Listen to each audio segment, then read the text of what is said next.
เฮโลสบายดีทุกคนมื้อนี้ข้าวสวนมาก็มาซับเอาหน่อไม้พอดีว่ามีหน่อไม้กิมซุงสุ่มหนึ่งที่ปลูกไว้ปีกายนี่ออกหน่อกำลังงามเป็นตาแกงเลยแหละนำเอามาปลูกไว้ปีกายนี่ปีนี้ก็เริ่มออกหน่อให้ได้กินแล้วหลายหน่อเติบละปงหน่อออกมาเทื่อใดก็มีแต่หน่อตุยๆใหญ่ๆ2หน่อก็ถือว่าพอดีแกงได้หม้อนึงแล้วเวลามันปงหน่อออกมาเทื่อใดแม่แก้วก็จะมาซับเอาแบบนี้หั่นแหละเพราะว่าผู้ที่เอาแนวให้มาปลูกนั้นเนาะแนะนำว่าบ่ให้จงลำมันไว้หลายถ้าปงหน่อแล้วให้มาซับเอาโลดถ้าว่าเฮาจงลำมันไว้หลายแล้วหน่อจะบ่ออกดีว่าซั่นเพิ่นว่าได้หน่อไม้แล้วก็จะมาเก็บเอาเครื่องแกงบาดนี่เอาดอกหรือว่าเครือมะอึที่ปงอยู่ข้างๆสุ่มหน่อไม้นี่เลยเนาะที่เก็บมาใส่ก็จะแม่นเหมาะเจาะเอาแท้เอาว่าเกิดอยู่ข้างๆกันเลยได้ดอกมะอึแล้วก็จะมาเก็บเอาหมักเมือกไปใส่น้ำกันแด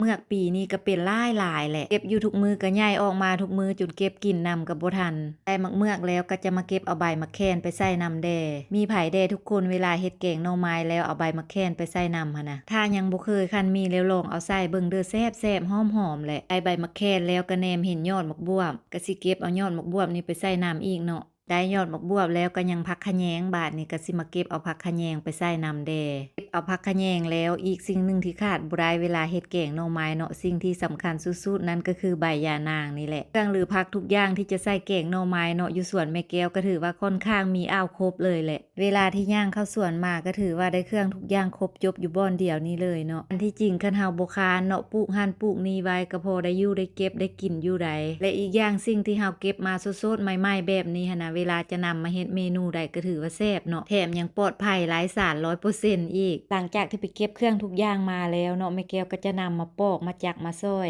หน่อไม้ที่เก็บมาใหม่ๆสดๆมื้อนี้เวลาจักเวลาซอยก็อ่อนมือขนาดเลยเบิ่งทรงคือสิบ่ขมปานใดต้มมืดนึงก็คือสิจืดแล้วหลังจากที่จักแล้วเนาะก็นำเอาลงใส่หม้อต้มเพื่อเอาน้ำขมมันออกระยะที่รอท่าหน่อจืดเนาะเพื่อบ่เป็นการเสียเวลาแม่แก้วก็จะมาย่องใบยานางไว้หลังจากที่เฮาเตรียมเครื่องแกงไว้แล้วหน่อที่ต้มไว้ก็จืดพอดีเครื่องใส่แกงหน่อไม้มื้อนี้ก็มีหลายอย่างหลายแนวเลยแหละบ่ว่าจะเป็นดอกมะอึบ่ว่าจะเป็นยอดมะบวบแล้วยังมีมะบวบนำอีกนอกนั้นก็ยังมีผักคะผักขะแยงแถมยังมีเห็ดหูหนูแล้วก็เฮ็ดนางลมนำอีกน้อยนึงบอกได้เลยว่าเครื่องแกงมื้อนี้ใส่กันแบบจุกๆไปเลยเวลาเฮ็ดแกงหน่อไม้มีเครื่องแกงหลายๆใส่ลงไปแบบนี้ให้เลยเนาะมันจึงมีความแซ่บดีหลังจากที่เกียมเครื่องแกงไว้ครบแล้วเฮาก็มาเริ่มแกงกันเลยบ้านนี่ตั้งหม้อใส่น้ำยานางลงไปตามด้วยการใส่หน่อไม้ลงไปนำใส่หน่อไม้ลงไปแล้วก็ใส่ปลาแดกลงไปนำเด้เวลาเฮ็ดแกงหน่อไม้เทื่อใดเนาะแม่แก้วจะมักใส่ปลาแดกอ้าวหลายเพราะจะมักรสชาติแบบออกปุกๆปลาแดกแด่น้อยนึงหั่นนะมีความเผ็ดความเค็มมันจึงแซ่บบ่ว่าคนอื่นมักคือกันกับแม่แก้วบ่เนาะหลังจากที่ใส่ปลาแดกลงไปแล้วก็ตามด้วยการใส่เครื่องปรุงรสด้วยเกลือกับเป้งนัวลงไประยะช่วงหลังๆเนาะที่แม่แก้วได้โพสต์คลิปลงก็มีหลายๆคนได้คอมเมนต์เข้ามาถามแม่แก้วว่าร้านของแม่แก้วอยู่ไส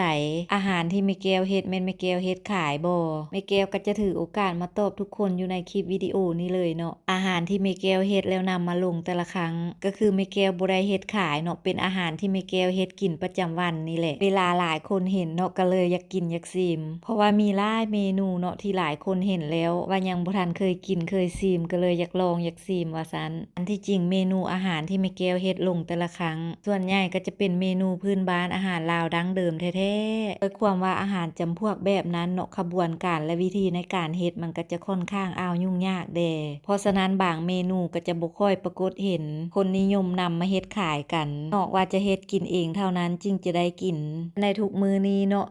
เมนูจำพวกอาหารแบบนั้นก็ค่อยเลือนลางจางหายโดยเฉพาะก็แม่นคนรุ่นใหม่เนาะบางคนก็แม่นบ่เคยเห็นแล้วก็บ่เคยได้กินเลยด้วยเหตุผลแบบนั้นหั่นแหละเนาะบางเมนูที่แม่แก้วได้เฮ็ดได้กินแล้วคิดว่ามันแซ่บเนาะก็เลยอยากแบ่งอยากปั่นให้ทุกคนได้ลองไปเฮ็ดไปอยู่ไปกินลองเบิ่งว่ามันจะแซ่บคือกันกับแม่แก้วเฮ็ดหรือบ่อันที่จริงเรื่องการเปิดร้านอาหารเนาะแม่แก้วก็มีแผนอยู่ในอนาคตแต่ตอนนี้แม่แก้วยังบ่ทันได้มีเวลาเฮ็ดเทื่อเนาะเพราะว่าแม่แก้วก็เป็นพนักงานรัฐทั่วไปนี่แหละเอาไว้ในอนาคตเนาะถ้าแม่แก้วบำนาญแล้วถ้ายังแข็งแรงและมีกำลังมังซ่าอยู่ก็มีแผนว่าจะเปิดเป็นร้านอาหารลาวน้อยๆให้ทุกคนได้มาแวะมากินมาชิมฝีมือของสะใภ้ปากเซอยู่แต่ตอนนี้จังได๋ก็ขอฝากช่องน้อยๆของแม่แก้วไว้นำอ้อมอกอ้อมใจของทุกคนขอฝากทุกคนติดตามเพื่อเป็นขวัญกำลังใจในการเฮ็ดคลิปของแม่แก้วต่อไปเด้อกลับมาที่แกงหน่อไม้ของแม่แก้วตอนนี้ก็สุก เป็นที่เรียบร้อยแล้ว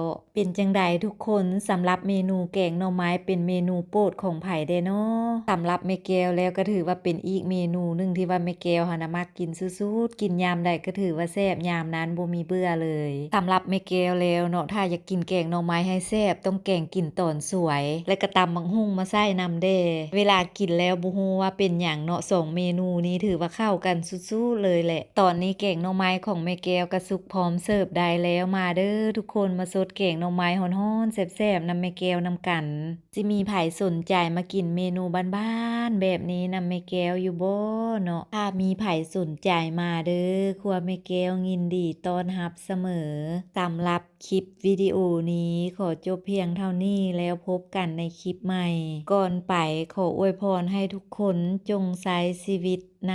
แต่ละวันอย่างมีความสุขไปก่อนเด้อทุกคนบ๊ายบาย